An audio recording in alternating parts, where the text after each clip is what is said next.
어, 안녕하세요. 혹시 화면 공유 보이시나요?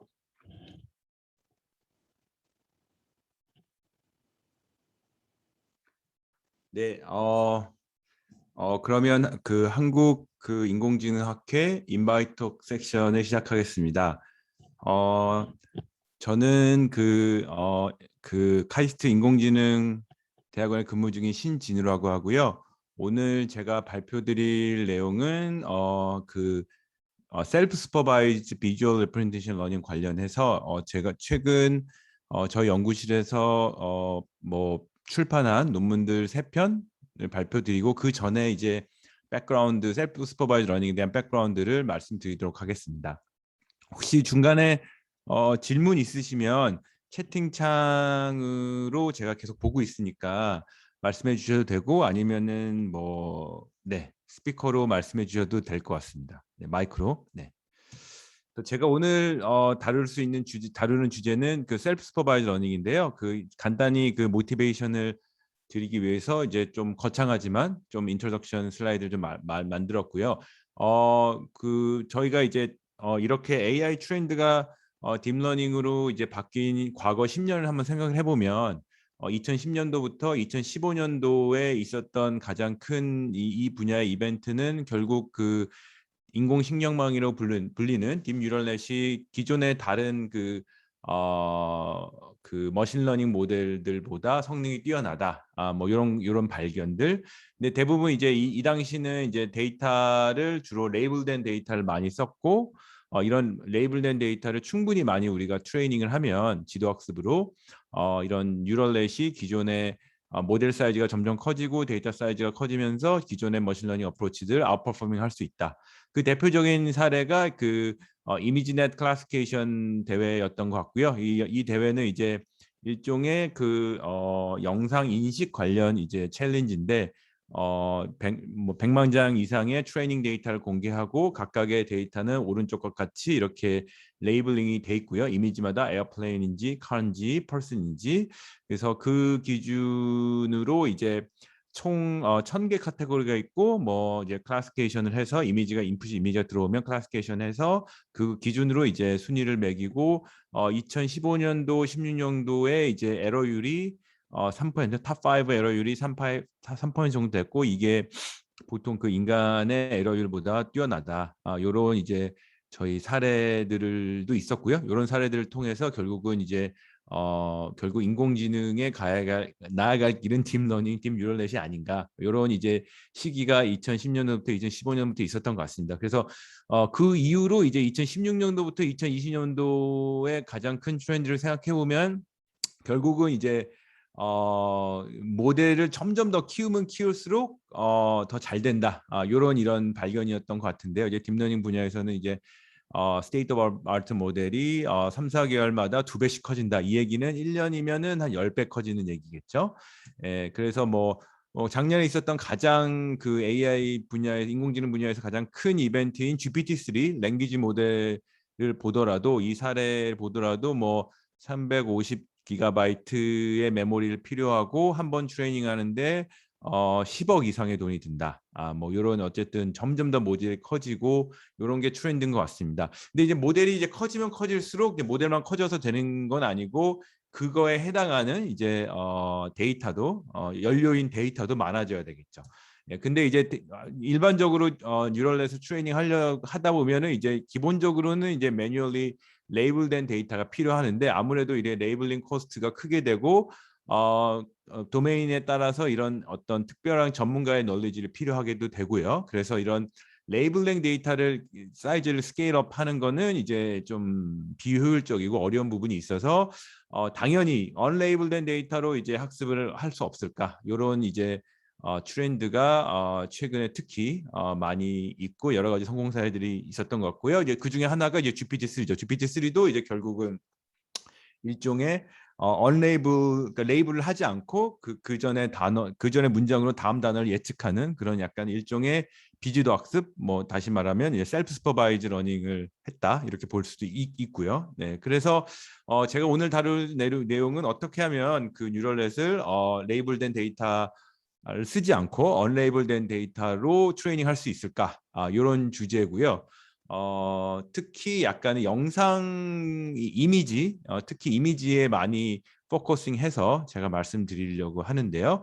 그래서 이제 요즘 이제 이런 약간 일종의 언슈퍼바이즈 러닝의 대세는 일종의 셀프 슈퍼바이즈 러닝인 것 같습니다. 셀프 슈퍼바이즈 러닝이 뭐냐면 결국은 머신러닝이라는 컨셉이 결국은 레이블된 데이터로 뭐 머신을 학습하는 뭐 이런 건데 결국은 레이블조차도 일종의 머신에게 시키자 뭐 이런 이 컨셉인 것 같은데요. 그러니까 머신이 스스로 레이블링도 하고 그걸 가지고 학습도 하는 한마디로 인간이 개입하지 않고 모든 걸 하는 뭐 약간 이런 개념인데 이 이그젬플을 제가 몇 가지 보여드리겠지만 뭐 이런 간단한 이그젬플 오른쪽 왼쪽 그 그림을 보시면 이제 이미지에서 이게 고양이의 코와 이제 귀를 이제 이렇게 크로핑 한 다음에 그 상대적인 이런 위치를 맞추는 다시 말해서 이런 태스크는 어떤 이미지든 우리가 이미의 그 두 부분을 크로핑을 해가지고 이런 태스크를 만들 수 있기 때문에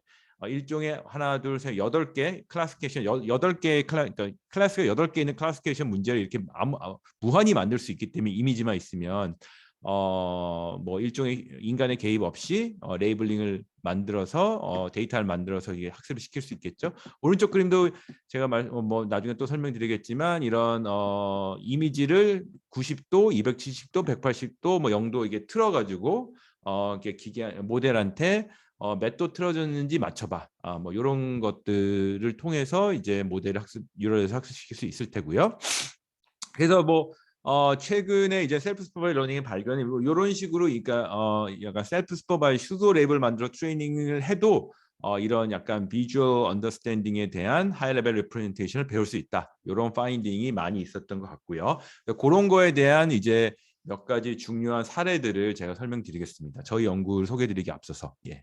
그래서 아까 2015년도에 이거는 발표된 논문인데 뭐 아까 전에 제가 말씀드렸듯이 이런 어떤 이미지의 일종의 뭐 패치를 이제 2장 뽑아놓고 가운데 센터를 기준으로 이 패치가 어디에 이 8개 포지션 중에 어디에 들어갈 것이냐 이런 거를 이제 뉴럴넷이 이제 학습하게 해서 어떤 뉴럴넷을 학습을 시키는 이런 이제 구조고요. 뭐 패치가 이제 2개 필요하니까 이제 같은 네트워크에 이제 패치를 2개를 따로 태워가지고 이제 팔웨이 클래스가 8개인 클래시피케이션 문제를 푸는 뭐 이런 이제 네트워크 구조고 이것도 약간 비슷한데요. 이것도 이제 저희가 약간 퍼즐 저희가 어렸을 때 그 아기 때 했던 그런 약간 퍼즐인데 직서 퍼즐인데 이제 이미지가 있으면은 이거를 9개 패치를 뽑아놓고 이거를 아무렇게나 퍼뮤테이션 시킨 다음에 모델한테 야 그러면 이거 다시 원상 복귀해봐. 그러니까 다시 그 얘기는 뭐냐면 이제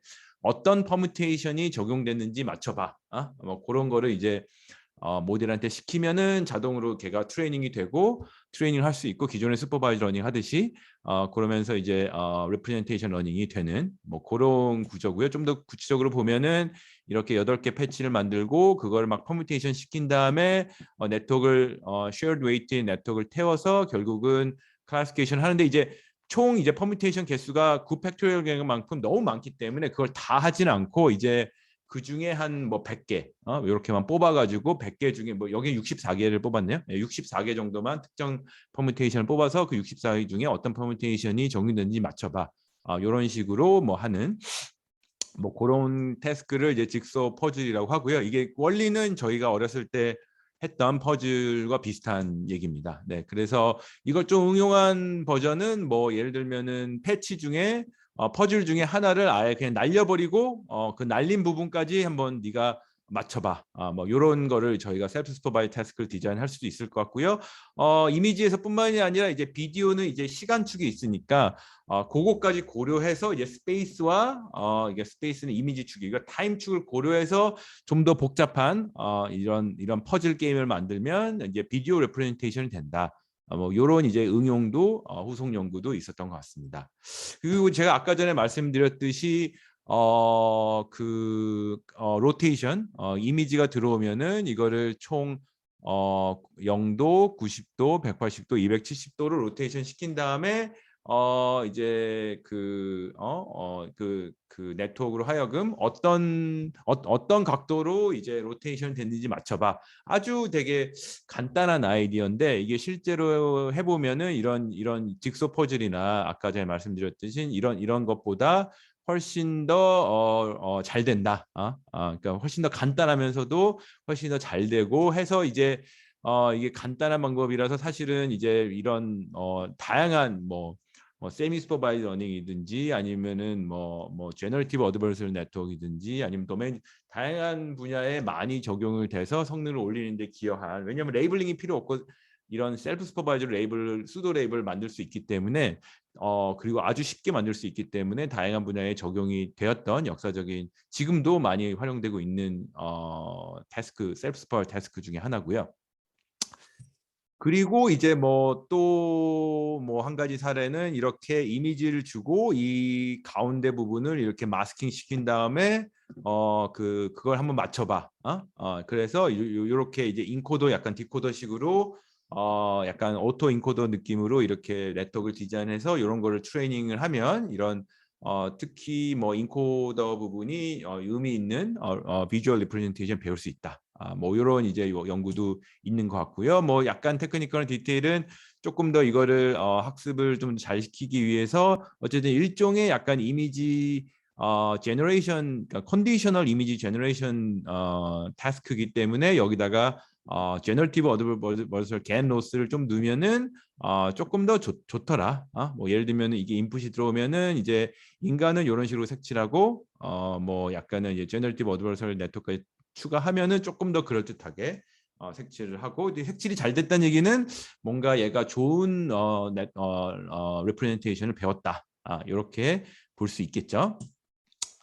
그리고 무궁무진합니다. 이 example은 무궁무진하고 또 이제 한 가지 또 사례를 설명드리면 이렇게 일반적인 그 이미지를 약간 그레이드 아웃 시키고 그 그레이 아웃된 이미지로부터 원래 오리지널 컬러 이미지를 복원해봐. 이런 식으로 이제 뭔가 셀프 슈퍼바이즈 러닝을 태스크를 디자인하면은 일종의 모델이 이제 약간 블랙 그레이 아웃된 이미지로부터 약간은 컬러 이미지를 복원해야 되기 때문에 뭔가 컬러에 대한 인포메이션을 뭔가 배우겠죠? 배워야 되겠죠? 그런 걸 하려면. 그래서 이런 식으로 하는 것도 있고요. 그래서 이런 스타일로 어쨌든 네트워크를 트레이닝 해놓고 결국에 저희 목적은 이렇게 언레이블 데이터로 셀프 슈퍼바이즈 트레이닝 한 다음에 특히 이제 라지 스케일 데이터로 왜냐하면 이런 스킴은 이제 스케일업 하기 편하니까요. 그 다음에 결국의 목적은 이제 저희가 예를 들면은 이런 언레이블된 이미지 데이터 같이 이미지넷 데이터 같이 라지 스케일 데이터 트레이닝 한 다음에 결국의 목적은 어떤 특정 다운스트림 태스크에 저희가 원하는 태스크에 이제 어플라이를 하고 싶은 겁니다. 그래서 이제 플라워 예를 들면은 플라워 데이터 같이 꽃을 구분하는 이게 102는 제가 알기로는 이게 클래스 개수가 102인 걸로 알고 있고요. 그래서 어쨌든 이 플라워를 클래시피케이션하는 이 태스크에 적용을 하기 위함이고요. 그래서 이제 이런 라지 스케일 데이터로 이렇게 셀프 슈퍼바이즈 러닝으로 언레이블 데이터로 프리트레인하고 그 다음에 이제 우리가 원하는 다운스트림 태스크로 이제 약간 파인 튜닝을 할 수도 있을 것 같고요. 아니면은 그 네트워크를 프리즈하고 마지막 리니어 클래시피케이션 레이어만 다시 트레이닝 할 수도 있을 것 같고요. 그래서 이제 그때는 이제 레이블이 조금 필요한 거죠.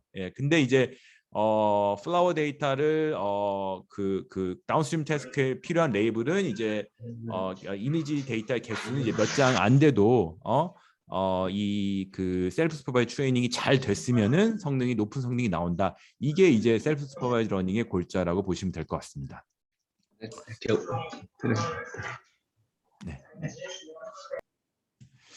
네, 그래서 요런 기존에 이제 어떤 핸드 디자인된 프리테스트 한마디로 왜 핸드 디자인이라는 표현을 제가 왜 했냐면 아까 제가 말씀드린 이런 셀프 슈퍼바이즈 태스크들은 어떻게 보면은 예를 들면 직소 퍼즐 같은 경우는 저희가 어렸을 때 했던 거고 그거 이것도 생각할 수 있는 거고 약간은 영상에 좀 특화되고 약간은 그런 부분이 좀 있잖아요. 그래서 이런 것들을 예를 들면은 예를 들면 다른 도메인으로 예를 들면 오디오나 예를 들면 랭귀지나 이런 식으로 아니면 일종의 타뷸러 데이터나 이런 식으로 확장하는 게 사실은 쉽지 않고 그리고 뭐 심지어 이미지를 저희가 포커스 하더라도 기존의 셀프 슈퍼바이즈 태스크들이 여러 가지 조금 테크니컬한 디테일이 좀 있습니다. 그러니까 약간 단점들이 뭐 예를 들면은 뭐 패치를 막 쪼개가지고 뭐 직소 퍼즐처럼 그걸 맞추는 뭐 그런 태스크를 생각해 보시면 어느 정도 이미지가 어느 정도 큰 이미지가 좀 들어와야 하이 레졸루션 이미지가 들어와야 뭐 그런 게 좀 가능한데 이게 스몰 사이즈 이미지에 대해서는 그런 게 불가능한 게 당연히 있고요. 뭐 그리고 뭐 당연히 생각해 보시면 아까 칼라를 복원하는 뭐 이런 스타일의 셀프 슈퍼바이즈를 생각해 보시면 이것도 뭐 이 칼라가 없는 그레이스케일의 이미지나 뭐 이런 거는 좀 힘들 수 있는 거죠. 예. 그리고 일종의 뭐 약간 프리 프로세싱이나 약간은 좀 더티 엔지니어링 것 같은 점이 필요합니다. 뭐 예를 들면 직소 퍼즐처럼 이렇게 이렇게 8개 패치를 구했는데 예를 들면 바운더리 인포메이션은 날리지 않고 그냥 이제 직소 퍼즐을 풀라고 이제 모델한테 시키면 이 바운더리만 보고 되게 쉽게 이 퍼즐을 풀 수 있거든요. 왜냐하면 인접한 이미지는 바운더리가 같을 거기 때문에. 예, 그래서 일종의 약간 논트리비얼한 프리 프로세싱이 필요하기도 하고요. 뭔가 이 솔루션 자체가 그렇게 막 아름답진 못하다. 이런 단점들이 있고 그래서 이제 요즘에 그 좀 유행하는 요즘에 많이 성능을 보이는 방법론은 이제 이런 방법론들이 아니라 컨트라스티브 러닝이라는 방법론인데요. 예, 그런 거에 대해서 제가 설명드리겠습니다. 예, 그래서 컨트라스티브 러닝이라는 건 뭐냐? 결국은 하이 레벨 아이디어는 우리가 어떤 이미지의 피처 리프레젠테이션 러닝을 하고 싶은데 이렇게 어떤 그 포지티브 페어와 네거티브 페어 어떤 샘플의 포지티브 페어 샘플을 만들고 네거티브 페어 샘플을 만들어서 포지티브 페어인 샘플들끼리는 리프레젠테이션을 비슷하게 만들어주고 네거티브 페어인 샘플들끼리는 리프레젠테이션이 다르게 만들고 그러니까 위에 이그젬플 보시면 이것도 이제 개고 얘도 개잖아요. 그러니까 개들끼리는 뭔가 리프레젠테이션을 비슷하게 만들고 얘는 개고 얘는 고양이니까 얘는 다르게 만들고 이렇게 하고 싶은 거죠. 근데 물론 여기서 챌린지는 우리가 레이블이 안 돼 있기 때문에 어떻게 하면 이 포지티브와 네거티브 페어를 언스퍼바이즈 매너로 만들 수 있겠느냐. 그게 이제 핵심인 거고요. 예, 그래서 보통은 이제 많이 하는 것들은 이제 그 포지티브 페어를 만들 때는 같은 샘플에서 약간 일종의 데이터 어그멘테이션을 해서 이게 오리지널 샘플이고 얘에다가 약간은 그 컬러 지터링을 하거나 약간 크로핑을 해가지고 이게 사실 같은 이미지인데 요 부분을 자른 거죠. 자른 다음에 그 다음에 약간은 컬러를 조금 약간은 조금 지터링을 한 거죠. 그래서 이제 그런 식으로 해서 이제 그 포지티브 페어를 만들고 일종의 데이터 어그멘테이션해서 네거티브 샘플은 어떻게 만드냐면 그냥 뭐 한마디로 다른 무조건 그냥 얘 두 개가 다 개라고 하더라도 우리가 레이블이 안 돼 있으니까 그냥 무조건 다른 샘플에서 온 어그멘테이션 된 애들은 무조건 그 네거티브 샘플로 취급해서 이제 이런 식으로 레프레젠테이션 얘는 네거티브 샘플은 다르게 만들고 포지티브 샘플은 가깝게 만들고 이런 아이디어로 진행이 되게 됩니다. 그래서 뭐 느끼시겠지만 여기서 핵심은 어떤 초이스의 그 데이터 어그멘테이션을 쓸 것이냐 뭐 이런 것들이 문제가 되겠죠. 예, 그래서 이제 뭐 여러 가지 컨트라스티브 러닝 방법론들이 요즘에 나오지만 그 중에 이제 대표적인 것 중에 하나가 이 싱클레어 방법이 작년 초쯤에 퍼블리시된 아카이브에 올라온 페이퍼를 알고 있는데요. 그래서 뭐 그 전에도 이제 뭐 모코나 이런 여러 가지 그 컨트라스티브 러닝 방법론이 있었지만 여러 가지 좀 디테일한 테크닉이 있었는데 그냥 싱클레어 이 방법론이 의미했던 거는 이제 데이터 어그멘테이션만 잘 골라도 뭐 복잡한 아이디어 없이 그냥 단순히 그냥 이런 컨트라스티브 러닝의 이 컨셉으로 그 좋은 리프레젠테이션 러닝이 된다. 뭐 한 가지 차이점은 이제 CNN에다 NLP 레이어를 하나 태웠다. 그 다음에 어그멘테이션을 조금 더 잘 골랐다. 그 다음에 배치 사이즈를 좀 늘렸다. 요 정도 세 가지 발견이 있었고요.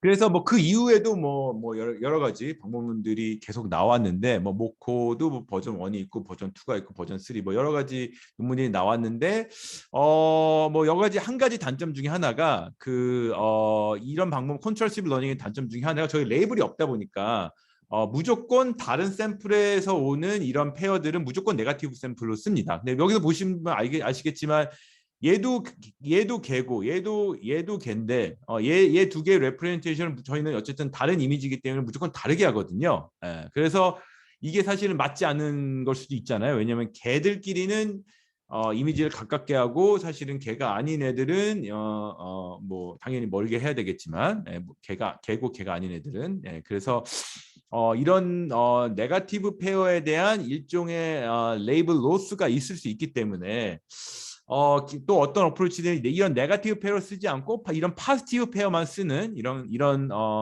방법론들이 최근에 좀 각광을 받게 됐습니다. 그 중에 하나가 이제 가장 유명한 것 중에 하나 BYOL이라는 방법인데 여기서 기본적인 아이디어는 이제 네트워크를 이렇게 두 개를 만들고요.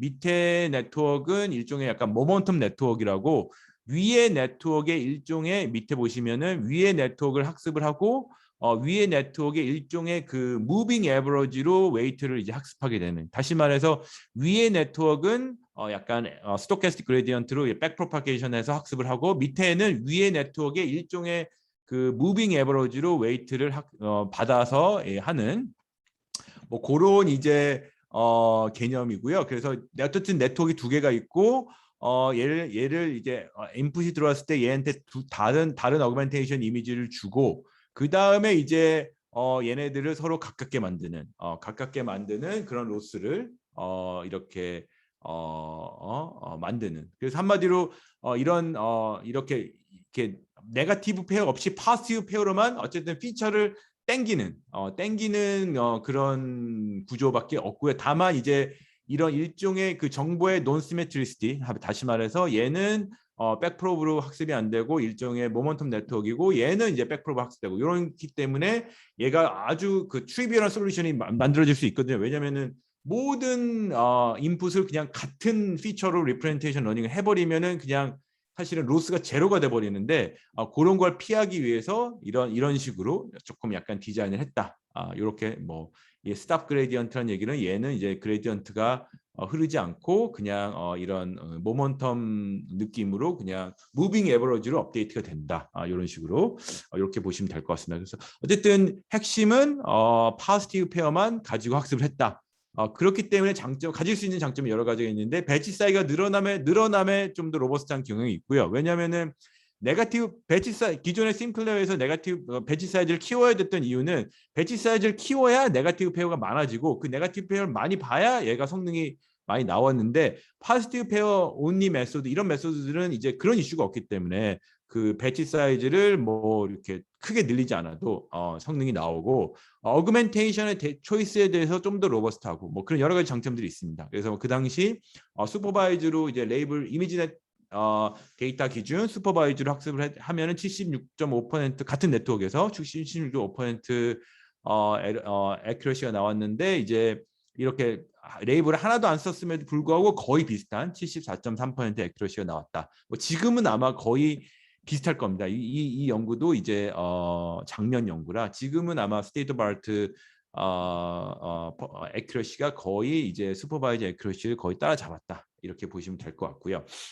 뭐 그 후속으로 이제 또 여러 가지 연구들이 있지만 뭐 디노라는 페이퍼에서는 거의 이 BYOL과 거의 비슷한데 여기도 모멘텀 네트워크가 있는데 여기서는 이제 모멘텀 네트워크 일종의 티처 네트워크이고 이제 그레디언트 그 백프로브가 일어나는 네트워크를 스튜던트 네트워크라 부르는 어떤 노테이션의 차이만 있고요. 근데 핵심적인 차이는 이제 여기서는 이제 그 학습할 때 그 일종의 널리 디스트레이션 다시 말해서 그 기존의 BYO에서 약간 로스를 조금 다르게 좀 디자인했다. 그러니까 한번 얘를 티처고 얘가 얘를 가르쳐 주는 개념으로 이제 해석을 해서 일종의 널리지 디스틸레이션이라는 일단 로스 얘와 얘를 가깝게 만드는 그 로스의 디자인을 조금 다르게 했다. 다르게 했더니 성능이 잘 나오더라. 뭐 그런 얘기고요. 그래서 보시면은 이렇게 이미지가 들어오면 포지티브 페어 오그멘테이션하고 얘를 스튜던트와 티처에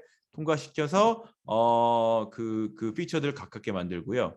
그래서 보시면은 이런 이렇게 로스를 계산하고 그 로스에 대한 그레디언트 값은 스튜던트에만 흐르고 그 티처는 스튜던트의 어떤 무빙 에버러지로 웨이트를 메인테인하고 뭐 그 차이라고 보시면 될 것 같습니다. 그리고 또 하나는 요때 그 요즘 많이 그 컨볼루션 뉴럴넷 말고도 비전 트랜스포머를 많이 쓰시잖아요, 영상 분야에서도. 예, 그래서 이제 그런 네트워크를 가지고 이제 학습을 했는데 놀랍게도 보시면은 그 비전 트랜스포머 안에 그 셀프 어텐션 그 레이어를 찍어 보면 이런 식으로 뭔가 정말 물체를 가리키고 있는 한마디로 이게 비지도 학습으로 이제 트레이닝을 했는데 레이블을 안 쓰고 트레이닝 했는데 일종의 약간은 오브젝트 디텍션이나 세그멘테이션 같은 것들이 된다. 정말 이런 것들을 보여주는 거고요. 밑에 동영상을 보시면 이게 정말 그죠? 그러니까 저희가 이게 강아지라는 레이블을 준 적이 없는데 그냥 셀프 슈퍼비전을 이렇게 찍어 보면은 이렇게 정말 얘가 알아서 강아지라는 부분, 오브젝트 부분을 이렇게 어텐션을 하더라. 요런 이제 이게 시사하는 건 이게 비지도 학습으로도 이런 오브젝트 디텍션이나 이런 뭐 일종의 로컬라이제이션이나 뭐 이런 것들이 가능하다. 이런 댄스 프리딕션 타입들이 가능할 수 있다. 약간 이런 가능성을 보여준 데 대해서 의의가 있다고 생각이 들고요.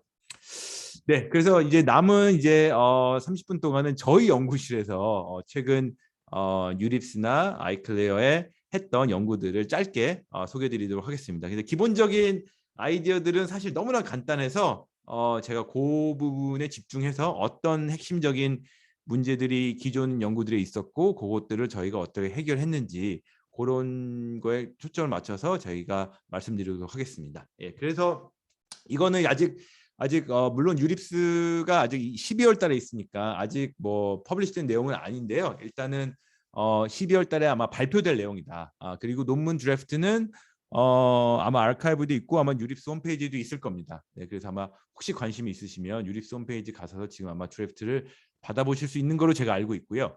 그래서 뭐 기존에 이런 컨트라스티브 러닝이나 파지티브 온리 페어를 쓰는 이런 그 방문론들을 보면은 주로 이제 데이터 어그멘테이션 기반이고 이제 같은 이미지에서 나오는 다른 이제 데이터 어그멘테이션 이미지의 리프레젠테이션 이제 비슷하게 한마디로 어그멘테이션 인베리언트한 인포메이션을 배우는 방법이다라고 볼 수도 있는 거죠. 근데 저희가 이제 초점을 맞춘 거는 그 어떤 우리 리프레젠테이션에 어그멘테이션 어웨어한 인포메이션도 있는 거 아니냐. 뭐 예를 들면 이런 어떤 그 플라워라는 이런 그 꽃 이미지를 보면 이거는 노란색 꽃이죠. 예. 근데 이거를 일종의 예를 들어 컬러 어그멘테이션 하면은 컬러 정보를 잃어버리게 되잖아요. 예. 그래서 그러면은 우리가 얘가 물론 뭐 이런 이 두 개의 얘는 오리지널 이미지고 얘는 어그멘테이션 이미지고 이 두 개의 레프레젠테이션을 갖게 만드는 기존의 방법론들은 결국은 이런 그 얘 두 개를 동일하게 취급하니까 결국은 그 컬러 인포메이션을 그 잃어버리는 거 아니냐. 다시 말해서 이런 우리가 그 여기서 어그멘테이션 인베리언트한 인포메이션이라는 거는 이 영상이 이 이미지가 플라워 꽃이라는 거고 어그멘테이션 어웨어 한다는 얘기는 이제 노란색이라는 얘기죠. 예, 그래서 우리가 어떤 이 영상을 이해하는 데 있어서 물론 이 영상이 꽃이라는 것도 중요하지만 이런 이 영상의 색깔도 중요하잖아요. 네, 중요할 수 있잖아요. 우리가 무슨 목적에 따라 물론 다르겠지만요. 예, 그래서 저희가 여기서 좀 알건 이런 기존의 학습 방법론들은 이런 어그멘테이션 인베리언트 인포메이션에 해당하는 피처 리프레젠테이션 러닝을 하는데 이런 어그멘테이션 어웨어한 이 피처도 러닝을 해야 되는 거 아니겠냐? 이런 것들이 중요하지 않겠냐? 이런 이제 주제를 다뤘습니다.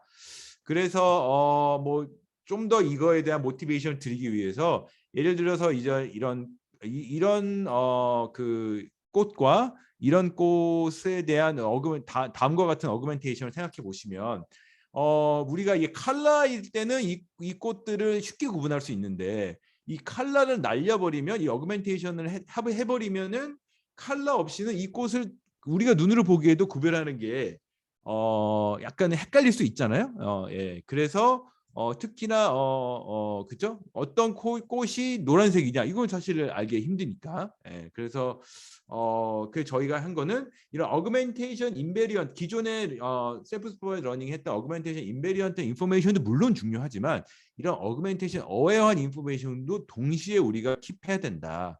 요런 약간은 주제를 다뤘고 이 논문의 타이틀이고 이제 관련 저자들인데 이제 이한국 학생은 저희 그 카이스트 학생이고요. 이용락 교수님과 같이 한 연구, 미시간 대학의 이용학 교수님과 같이 한 연구라고 보시면 될 것 같습니다. 그래서 저희 연구의 그 핵심은 그렇습니다. 그래서 일종의 기존의 그 컨트라스티브 러닝이나 파시브 오니 메소드가 못하는 부분을 좀 추가적인 셀프 슈퍼바이즈 러닝을 좀 디자인해 보자. 이런 거가 저희의 아이디어인데요.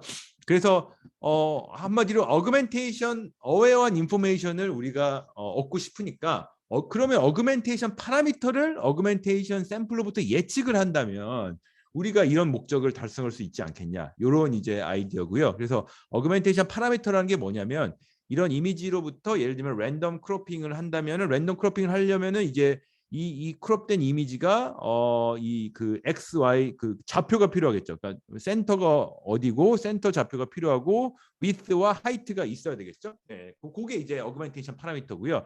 이거를 플리핑, 그러니까 호리존탈 플리핑을 하면 얘 플리핑이 됐는지 안 됐는지 그거에 대한 파라미터가 있어야 되고 얘는 바이너리겠죠. 0 또는 1.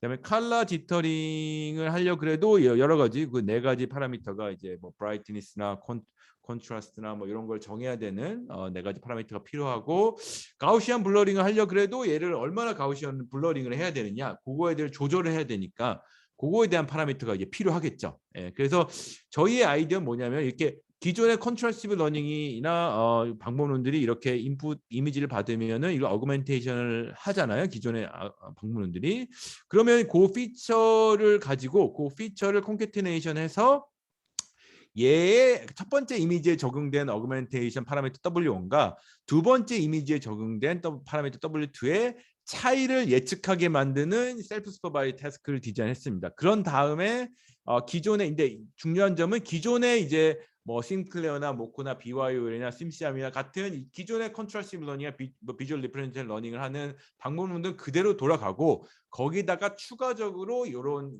그 약간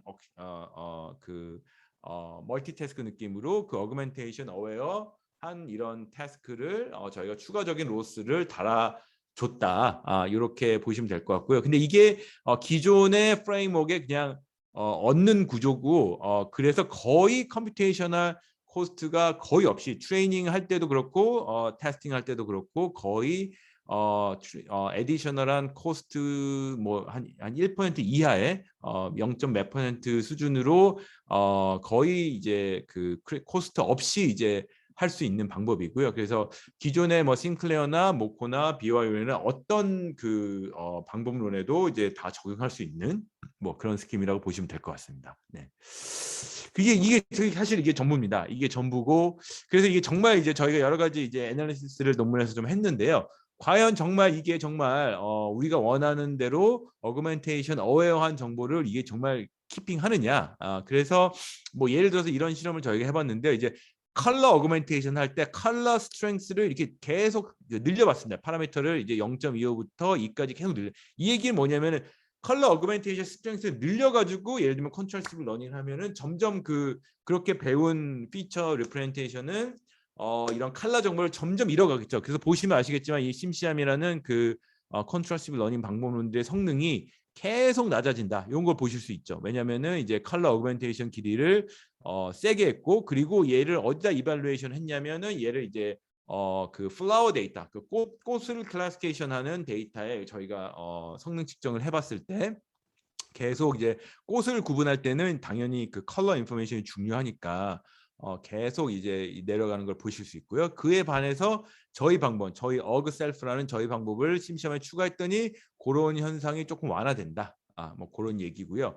그래서 이제 컬러 인포메이션이 이제 로스가 되는 걸 좀 저희는 막을 수 있다. 그런 거고 실제로 그럼 성능이 얼마나 올라가냐? 그래서 이제 STL10 데이터로 이제 언스퍼바이즈, 셀프 스퍼바이즈 러닝을 심시험으로 하고 아니면 저희 심시험 플러스 저희 걸로 어그셀프로 한 다음에 그 다음에 요거를 그 플라워 데이터나 푸드 데이터로 이제 파인 튜닝을 하면 정말 이게 어그멘테이션 그 어웨어한 리프레젠테이션 러닝이라는 게 얼마나 중요하냐. 그래서 뭐 이게 사실은 어그멘테이션 스트렝스를 얼마나 하냐에 따라 좀 달라지긴 하지만 최대 한 10%, 한 6% 정도의 성능 향상을 꾀할 수 있다.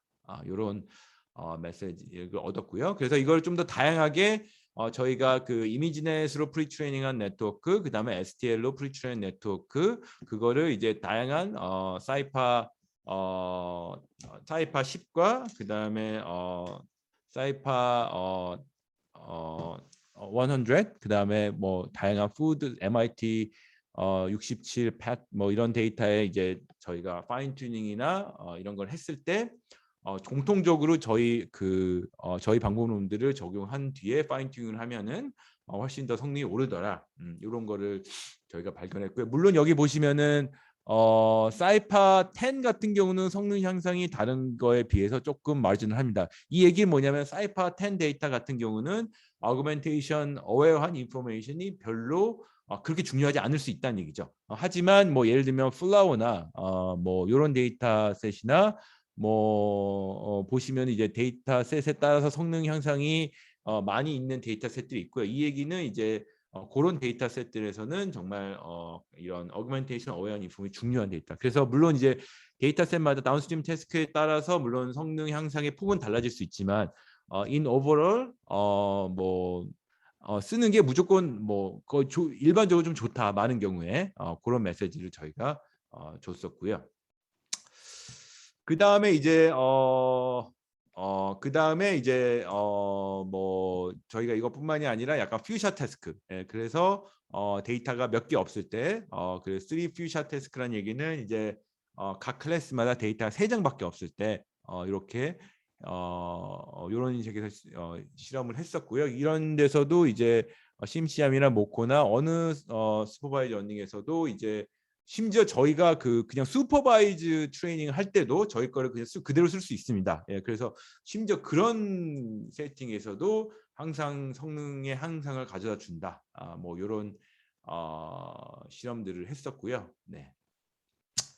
그리고 이제 이게 단순히 클래시피케이션뿐만이 아니라 여러 가지 오브젝트 로컬라이제이션 같은 약간 댄스 프로젝션 타입 태스크에서도 이제 도움이 된다. 이런 것들 이제 바운딩 박스 이렇게 이미지가 들어왔을 때 거기에 물체에 바운딩 박스를 프리딕션하는 그런 태스크로 이제 그런 데이터셋에서 저희가 프리트레인된 네트워크를 파인 튜닝을 해서 성능을 측정해 보면 이런 식으로 좀 뭐 기존 방법론들에 비해서 성능이 항상 오른다. 뭐 이런 실험도 했었고요.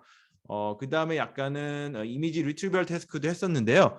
이렇게 저희가 학습을 한 레프레젠테이션 기준으로 이렇게 쿼리 이미지가 들어오면 그 데이터셋에서 이제 가장 가까운 뭐 약간 유클리디언 디스턴스 기준으로 가장 가까운 이제 이미지들을 찾는 그런 태스크인데 보시면 기존에 그냥 심시암으로 기존의 셀프 슈퍼바이즈 러닝 컨트롤시브 러닝 방법으로 트레이닝 해놓고 그 피처 기준에서 비슷한 이미지를 찾아보면은 보시면 아시겠지만 뭐 이미지가 비슷한 것 같은데 약간은 색깔이 많이 다르죠. 예, 색깔이 왜냐하면 그런 이유가 이제 얘도 이제 차를 잘 찾긴 한데 색깔이 많이 다릅니다. 예, 그 얘기가 뭐냐면 이 심시암이라는 그 메소드 자체가 이제 컬러 인포메이션이라 어그멘테이션 어웨어한 인포메이션을 키핑을 못하기 때문에 이런 이슈들이 있고 저희 방법론을 적용하면 오른쪽 그림과 같이 이제 물론 이제 차도 찾아주지만 이제 이 쿼리 이미지가 차면은 자동차도 찾아주지만 그거에 해당하는 뭐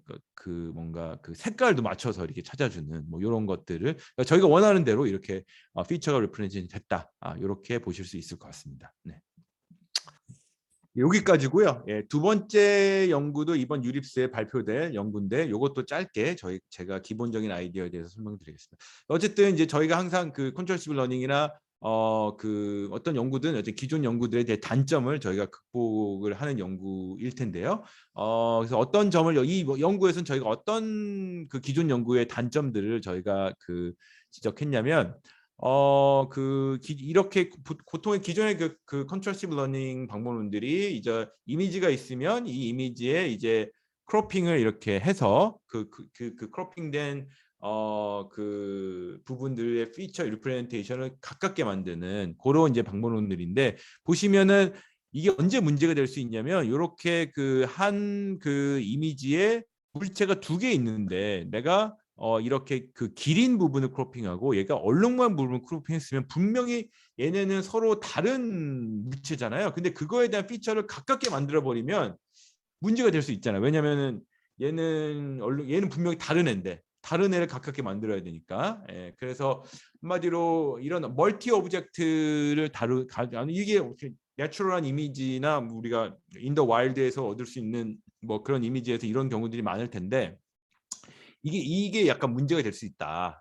이런 걸 하나 다뤘고요. 이거를 일종의 그 약간 요런 게 문제가 될 수 있고, 두 번째는 저희가 뭐 예를 들면은 그 씬 바이어스라고 항상 우리가 크로핑을 할 때 예를 들면은 그 이런 얼룩말을 이제 크로핑을 하게 되는데 얘를 두 개를 이제 가깝게 만드는 거는 언뜻 문제가 없어 보이지만 항상 얼룩말은 이런 뭐 근처에 약간 사파리나 이런 풀 배경으로 항상 있잖아요. 그러니까 어떻게 보면은 이렇게 학습된 그 피처들은 얼룩말이 사파리에 있을 때는 우리가 뭔가 유용하지만 얼룩말이 예를 들어서 사파리를 뛰쳐나가서 예를 들면 도로에 있다거나 뭐 그런 경우에는 전혀 동작을 하지 않는 그런 게 될 수 있는 거죠. 이게 약간은 objective와 background에 약간 이런 correlation이 있을 수 있는 거죠. 그래서 이런 거를 약간 디커플하는 그런 연구를 했다고 보시면 될 것 같습니다. 네, 그래서 일종의 저희가 표방하는 건 약간 오브젝트 어웨어한 이런 데이터 어그멘테이션을 해야 되고,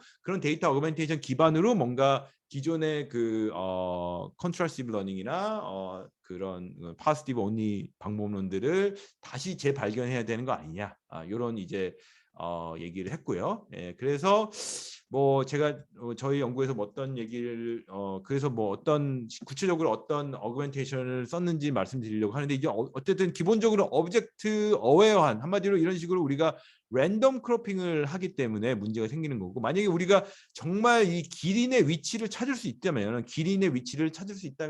그냥 기린의 위치 안에서 크로핑을 하면 되잖아요. 근데 그런 거를 하고 싶은 건데, 문제는 이제 우리가 기린에 대한 그 레이블 정보가, 위치에 대한 레이블 정보가 없기 때문에 과연 언스퍼바이 비지도 학습을 어떻게 하면 오브젝트 위치를 우리가 찾을 수 있겠느냐, 이게 이제 핵심 컴포넌트가 됩니다. 네, 그래서 이제 그걸 위해서 저희가 지도학습에서 많이 쓰이는 이런 그래드캠이라고 지도학습에서 이제 물체의 위치를 찾는 클래스 인포메이션을 가지고 클래시피케이션 네트워크를 학습한 다음에 일종의 그 기존의 그 약간 세일런시한 그 이미지의 오리지널 이미지의 그 부분을 찾는 그런 그래드캠이라는 방법론을 이제 주목했고요. 왜냐하면 이게 논문이 나온 지 좀 오래됐지만 아직도 이제 많이 쓰이는 이런 그 일종의 약간 그 오브젝트 정보가 없이 그냥 클래스 정보만 가지고 오브젝트 로컬라이제이션 하는 그런 방법론이라 저희가 이런 거에 주목했고요. 저희 아이디어는 이런 그 그래드캠 기존의 그래드캠은 클래시피케이션 로스에 이런 방법론을 적용했는데, 우리는 그 컨트라스티브 러닝을 하니까 컨트라스티브 로스에 똑같은 방법론을 적용하면 혹시라도 이렇게 가장 이렇게 디스크리미티한 리즌을 얘가 알아서 찾아주지 않을까, 이런 게 저희의 아이디어고요. 그래서 이제 저희가 실제로 이런 걸 해봤더니 이런 식으로 잘 찾아지더라. 이게 사실은 나중 결론인데, 보시면 아시겠지만 이게 전혀 클래스 인포메이션 저희가 쓰지 않았고, 전혀 그 로케이션 레이블도 전혀 쓰지 않고 단순히 그냥 그 컨트라스티브 러닝을 하면서 이런 그래드캠의 아이디어를 그대로 여기 거의 그대로 적용했는데, 보시면 아시겠지만 물체의 위치를 아주 잘 찾고 있다. 이렇게 보시면 될 것 같고요. 약간의 물론 테크니컬 디테일이 있습니다. 뭐 오리지널 그래드캠에서는 이런 식으로 뭔가 일단 그레디언트를 계산해서 그거를 네거티브한 그레디언트와 포지티브 그레디언트 둘 다 고려하는데요. 저희는 이제 하다 보니까 이게 렐루를 여기다 씌웠는데, 그 이유가 뭐냐면 이게 네거티브 그레디언트는 약간 무시하는 게 더 성능이 좋더라고요. 이게 왜 그런지 생각해 보시면, 클래시피케이션을 할 때는 이제 정확하게 우리가 레이블을 보통 명확하게 줄 수 있잖아요. 근데 이제 저희는 컨트롤시브 러닝을 하는 거니까, 컨트롤시브 러닝이라는 거는 레이블이 없이 다른 이미지를 무조건 네거티브한 페어를 보는데, 그게 사실은 다른 이미지도 같은 오브젝티브가 있을 수 있잖아요. 그래서 이런 네거티브 시그널을 일종의 약간 노이즈한 경우가 있는 거죠. 그래서 이런 네거티브 시그널을 무시하고 하는 게 더 정성적으로 성경이 잘 나왔다, 이런 약간 테크니컬 디테일이 있고요. 그 다음에 또 한 가지 디테일은 보통 그래드캠은 한 번 하고 끝나는데 그게 아니라 한 번 한 다음에 이다음에 이 영역을 찾고 그다음에 그 영역으로 약간의 오리지널 이미지를 약간 마스킹을 하고 이게 뭐냐면은 이제 그 영역을 찾은 다음에 물체 영역을 찾은 다음에 그 영역을 마스킹하고 그 나머지 영역에서 또 한번 찾아봐 이런 걸 또 저희가 하는 겁니다. 예, 그래서 그 기존의 이미지에 그 마스킹을 하고 뭐 물체 위치를 찾고 그 물체 위치를 마스킹한 다음에 그 나머지 부분에서 또 이제 물체를 찾고 이런 식으로 계속 그 나머지 부분의 물체를 찾은 다음에 그걸 총 유니언 해가지고 이제 물체 위치로 쓰는 이런 식으로 약간 이터레이티브하게 스킴을 디자인을 한 부분이 있고요. 그 이거 할 때 또 이제 보통 네거티브 패치에 있는 이제 네거티브 페어들도 같이 로스에 이제 들어가게 되는데 그때도 이제 그 네거티브 페어 자체도 이제 물체 부분을 마스킹하고 다시 말해서 왜냐면 물체가 여기 똑같은 물체가 있을 수 있기 때문에 그래서 물체를 마스킹했다는 얘기는 이 네거티브 페어의 백그라운드만 있다는 얘기죠 거의. 그래서 약간 백그라운드와 그 왜냐면 저희가 찾고 싶은 게 물체지 그 백그라운드가 아니기 때문에 예 그래서 물체를 없애고 백그라운드와 이런 식으로 로스를 걸어주는 게 훨씬 더 조금 더 성능이 좋더라 이런 이제 발견들을 좀 테크니컬하게는 했다 이렇게 보시면 될 것 같고 그래서 이 물체의 위치를 만약에 찾았다면 이렇게 기린의 위치를 찾았다면 그 기린의 위치로 이렇게 크로핑을 두 개 해서 이렇게 파스티브 페어를 만들 수 있을 것 같고요. 이런 또 얼룩말의 위치를 찾았다면 얼룩말의 이 크로핑을 해가지고 얼룩말의 파스티브 페어를 만들고 물론 이제 같은 이미지라도 얼룩말과 그 길이 위치가 다르면 얘는 서로 다른 네거티브 페어로 이제 쓰는 거죠. 예. 그래서 물론 그게 한 가지가 있고요. 두 번째 또 아이디어는 백그라운드 믹스업이라고 아까 그 백그라운드 컬레이션 해결하기 위해서 이 두 가지가 있으면 이제 물체의 위치를 우리가 알 수 있다면 그 물체만 떼어오고 그다음에 이 이미지에서는 또 백그라운드만 떼어와서 이 두 개의 이미지를 서로 한마디로 그 믹스를 할 수 있거든요. 다시 말하면은 이 거북이가 이 말도 안 되는 이런 공사장에 있는 이미지를 저희가 연출을 할 수 있습니다. 그래서 이런 이미지를 가지고 또 컨트라스티브 러닝을 했더니 이런 백그라운드에 대한 로버스니스를 저희가 확보할 수 있었다. 이렇게 보시면 될 것 같고 이거 아까 보여드린 저희 컨트라스트 캔미 이런 비지도 학습으로 또 이런 로컬라이제이션 태스크를 잘할 수 있다. 물체를 잘 찾을 수 있다. 오브젝트를 잘 찾을 수 있다는 내용이고 이게 이제 언스퍼바이저드 오브젝트 로컬라이제이션 방법론들이 좀 있었습니다. 과거에 연구가 돼 있었고 그런 방법론과 저희도 비교를 해봤는데 아주 저희 방법론인데 이런 방법론을 위해서 훨씬 간단하면서도 성능이 잘 나오더라 이런 메시지고요. 그리고 심지어 저희는 이제 클래시피케이션에서 하는 이런 그 캠만큼 저희는 물론 그 클래스 레이블 하나도 안 썼음에도 불구하고 로컬라이제이션 성능이 거의 나온다. 뭐 이런 내용이고 그래서 이거를 이제 다양한 이런 코코 데이터로 프리트레이닝 한 다음에 이제 다양한 다운스트림 태스크에 적용을 했을 때 이제 성능이 공통적으로 오른다. 그리고 저희가 또 한 가지 발견은 약간 디스트리뷰션 시프트. 아마 여기 데이터들 보시면 이미지넷 스케치, 스타일라이즈 이미지넷, 뭐 이미지넷 이런 것들 이미지 크롭 요것들이 약간 오리지널 이미지넷 대해서 약간 이미지에 뭔가 노이즈가 들어갔거나 약간 스타일이 좀 다른 그런 이미지들인데 그러니까 이미지넷으로 프리트레이닝 해놓고 이런 식으로 약간은 디스트리뷰션 시프트가 있는 다운스트림 태스크에 적용했을 때도 저희 개인은 얻을 수 있다. 예. 그리고 아까 그 백그라운드 믹스업 하는 이 백그라운드를 믹스업 했을 때 당연히 백그라운드가 바뀌었을 때 훨씬 더 제너럴라이제이션이 잘 된다. 그리고 또 이제 그런 거 말고도 이제 백그라운드만 바꾼 게 아니라 이제 이미지 어떤 스타일이나 이런 것들이 바뀌었을 때도 훨씬 더 로버스트하게 제너럴라이즈이 된다. 이런 것들을 저희가 보여줍니다. 뭐 이런 것들이 이제 중요할 수 있는 뭐 예를 들면 자율주행을 생각할 때 저희가 항상 그 밝은 날씨에만 햇빛이 쨍쨍 하는 날씨에만 트레이닝을 했는데 그게 만약에 비가 오거나 여러 가지 외부 환경이 바뀌면은 전혀 이제 자율주행 시스템이 동작하지 않을 수 있잖아요. 그래서 그런 시나리오를 타겟하는 태스크라고 보시면 될 것 같습니다. 그래서 뭐 그 화창한 날에만 트레이닝 했지만 비가 오는 날에도 적용이 되는 그런 클래시피케이션이나 이런 디텍션이 적용이 되는 그런 개념이라고 보시면 될 것 같고요. 그다음에 이제 마지막으로 제가 또 이제 말씀드리는 이 페이퍼는 올해 아이클레어에 퍼블리시된 내용인데 저희가 어떤 점을 다뤘냐면 기존의 그 이미지 도메인에서 저희가 이런 컨트라스티브 러닝이나 셀프 스포 러닝이 많이 각광을 받았는데 사실은 이것들이 물론 이미지에서는 그래 오케이 뭐 동작할 수 있다고 하는데 이런 방법론들이 이제 예를 들면 랭귀지로 간다면 전혀 이제 말이 되는 개념이 아니고 랭귀지에서는 또 다른 어그멘테이션이 필요하겠죠. 뭐 예를 들면 백 트랜슬레이션 같은. 그래서 이런 약간 스틸 뭐 이런 그 컨트라스티브 러닝 방법론들이 스틸 약간 도메인 스페시픽한 부분이 있다. 좀 더 그 도메인에 무관한 좀 더 제너릭한 메소드를 만들 수 없을까? 이런 이제 질문에서 시작한 연구라고 보시면 될 것 같고요. 물론 이게 약간은 그 이미지 도메인에서도 예를 들면 아주 특정 이런 메디컬 이미지를 생각해 보시면 요 이미지를 이런 식으로 크로핑한 다음에 요거를 이제 리프레젠테이션을 비슷하게 만드는 게 과연 옳은 일일까? 이게 물론 이제 그 기준은 우리의 목적이 뭐냐, 우리의 다운스트림 테스트가 뭐냐에 따라 달라질 수 있는데 요런 이제 질문들이 있을 수 있을 것 같고요. 그래서 어쨌든 약간 도메인 이런 디펜던트한 게 아니라 도메인 어그노스틱하게 도메인과 상관없이 뭐 예를 들면 영상을 다루든 음성을 다루든 NLP를 다루든 아니면은 타블로 데이터를 다루든 어떤 데이터에도 다 쓰일 수 있는 이런 컨트라스티브 러닝이나 셀프 슈퍼바이즈 러닝이 없을까 이런 이제 그 질문에서 시작을 했고요. 그래서 저희가 제시하는 아이디어는 아주 간단합니다. 그래서 믹스업이라는 아이디어인데 믹스업이라는 아이디어가 뭐냐면 그냥 단순히 그냥 샘플이 X1이 이미지가 있고요. X2 이미지가 있으면 그걸 일종의 리니어 인터폴레이션을 하는 겁니다. 리니어 인터폴레이션 하는 거고요.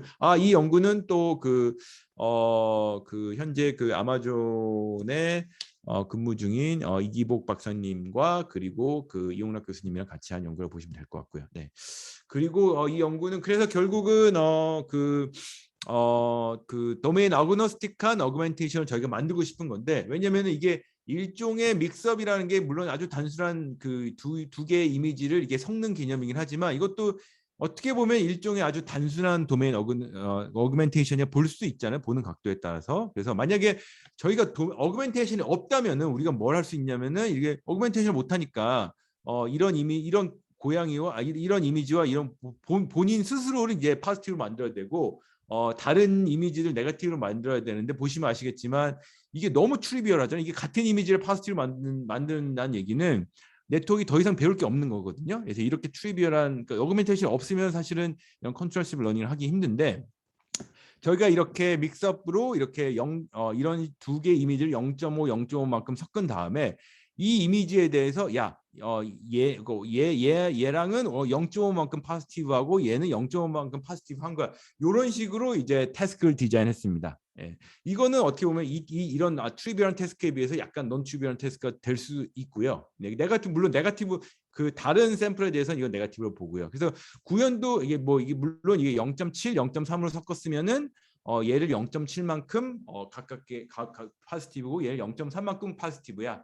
이런 식으로 저희가 어그멘테이션 없는 환경에서도 일종의 약간은 어그멘테이션을 만들어서 이런 식으로 이제 디자인했고 구체적으로 디테일을 보시면 기존의 로스에다가 이미지가 두 장에 대해서 이제 믹스를 한 다음에 그게 이제 람다만큼 이제 그 첫 번째 이미지에 로스를 주고 원 마이너스 람다만큼 두 번째 이미지에 로스를 주고 다시 말해서 람다만큼 0.7만큼 첫 번째 이미지와 파지티브고 0.3만큼 이제 원 마이너스 람다만큼 두 번째 이미지와 파지티브고 이런 식으로 로스를 디자인했고 거의 뭐 기존 어떤 스킴에도 이제 뭐 한 10줄 정도 라인의 코드를 추가하면 할 수 있는 아주 쉬운 개념이라고 보시면 될 것 같고요.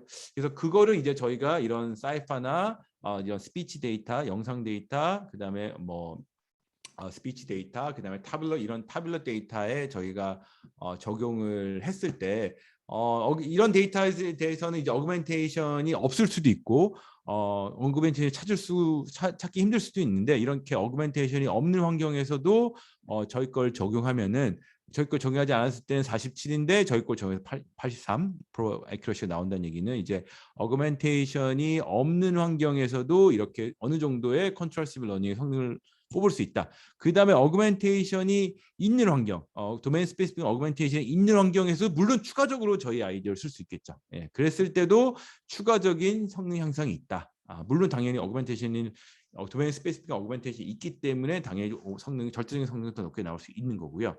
그리고 이게 상당히 제너릭한 개념이기 때문에 이게 뭐 모코나 BYO나 앰페어 같은 다양한 그런 그 컨트라스티브 러닝이나 어떤 파스티브 페어 온리 리프레젠테이션 러닝에 동시에 다 쓸 수 있고, 물론 여기는 이미지 도메인에서도 쓸 수 있고, 뭐 항상 성능의 향상을 가져다 준다. 보시면 꽤 많은 성능 향상이 있을 수 있다라는 이제 논문이었고요.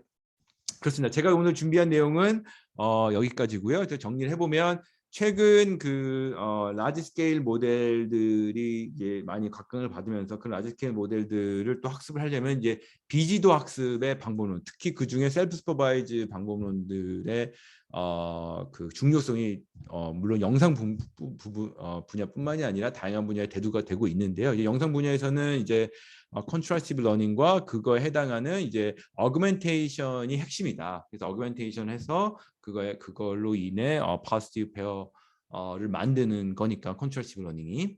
그래서 이제 이런 방법은 최근에 많이 각광을 받고 있고, 그 거의 이제 비지도 학습으로도 이제 지도 학습만큼의 이런 리프레젠테이션 러닝을 할 수 있다. 이런 결과들이 최근에 속속 들어 나오고 있고요. 하지만 이제 물론 이제 이런 방법론들이 약간 도메인 스페시픽하고 되게 여러 가지 약간은 그 조금 확장하기 어려운 부분이 좀 있을 수는 있고요. 그래서 뭐 예를 들면은 뭐 그래프 데이터나 아니면 조금 더 스트럭처가 복잡한 컴플렉스한 데이터에서는 아직은 어떻게 뭐 어그멘테이션 어떻게 디자인을 해야 되는 것이며 뭐 그런 방법론들이 그런 한계점들이 물론 있긴 있습니다. 그래서 그런 연구들은 뭐 현재도 많이 되고 있고 논문들도 많이 나오고 있는 걸로 알고 있고요. 그래서 뭐 예를 들면은 어그멘테이션 자체도 뭔가 러닝 베이스로 하는 게 한 가지 그 방법론이 될 수 있겠죠. 예, 그리고 또 한 가지 또 문제점 중에 하나, 특히 저희 연구실 같은 데서 이제 이런 셀프 슈퍼바이즈 러닝을 하면서 항상 느끼는 고충인데, 기존의 그런 슈퍼바이즈 러닝에 비해서 이제 훨씬 더 많은 에폭을 트레이닝을 해야 됩니다. 그 뭐 왜 그런지 생각을 해보면은 그 데이터가 예를 들면 100만 장이 있더라도 기존에는 이 100만 장에 대한 레이블 데이터를 학습하면 되는데, 그 컨트롤 시뮬러하는 같은 경우는 그거에 대한 파지티브와 네거티브 페어를 만들어야 되기 때문에 일종의 100만 장 제곱만큼의 데이터가 있다고 볼 수 있는 거잖아요. 그러니까 데이터 사이즈가 그 제곱으로 이제 늘어나는 효과가 있기 때문에 이제 이거를 그 네트워크에 피팅을 시키려면 네트워크 사이즈도 커져야 되지만 더 많은 그 트레이닝 에폭이 필요한 거고, 모코 같은 기준에 8개 GPU를 쓰면은 보통 수렴할 때까지 트레이닝 하려면은 보통 한 1000 이미지넷 기준 1000 에폭이 필요한데 거의 2주 가까이 걸리는 뭐 그런 문제가 있고요. 뭐 8개 GPU 이상 키우는 거는 물론 저희 연구실 스케일에서 힘든 문제이고, 그래서 뭐 이런 결과를 얻으려면 2주 동안 저희가 기다려야 되는 문제가 물론 있다. 뭐 그래서 뭐 이런 약간 컴퓨테이션이 뭐 인에피션스한 이런 부분도 있고, 뭐 이것도 뭐 중요한 뭐 연구 주제라고 생각할 수 있을 것 같습니다. 네, 제가 오늘 준비한 내용은 여기까지인 것 같고요.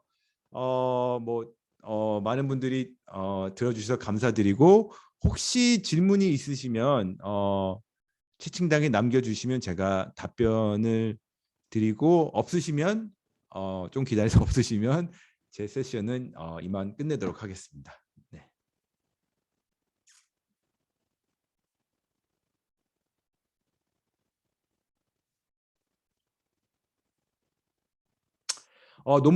논문 그 오늘 제가 말씀드린 3개 논문은 다 그 이 타이틀로 검색을 해보시면 이 타이틀 검색하면 저희 연구실 홈페이지도 올라와 있고요. 아니면은 그 유립스나 아이클레 홈페이지에 가시면 다 다운받으실 수 있습니다. 예, 코드도 저희가 다 공개해 놓은 걸로 알고 있고요. 네. 알겠습니다. 그러면 제 발표는 여기까지 하고 들어주셔서 감사합니다. 네.